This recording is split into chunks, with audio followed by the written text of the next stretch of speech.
এই যে আমরা যে পাতাটা দিয়ে মুড়িয়েছি, এটাতে কি লবণ টবণ কিছু দিতে হয় পাতাটাতে? না খাওয়ার সময়? না, লবণ কিছু না, দিতে হয় লবণ না। দর্শক, এইটাই আমগো ময়মনসিংহা চেপার পুলি।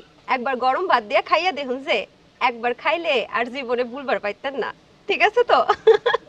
দর্শক, আপনাদেরকে তো আর খাইয়ে দেখাতে পারছি না স্বাদটা কেমন, আমি খেয়ে বলবো অবশ্যই যে স্বাদটা কেমন। গরম গরম ধোয়া ওঠা ভাতে একদম গরম গরম চ্যাপার পুলি। তো ভাবি, আপনাকে দিয়ে শুরু করি। হ্যাঁ, আপনি শুরু করুন আগে। নেন, আগে খান, আপনি কষ্ট করে বানিয়েছেন।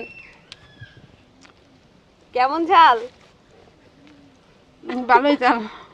আচ্ছা, আমাকে দেন।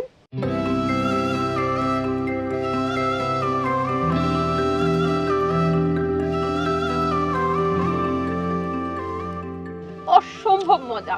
এবং ভেতরের যে পাতা সহ যে চ্যাপার পুলিটা এত সুন্দর করে মিহি হয়ে মশলা দিয়ে এত সুন্দর করে মাখানো হয়েছে যে না খেলে স্বাদ বুঝবেন না।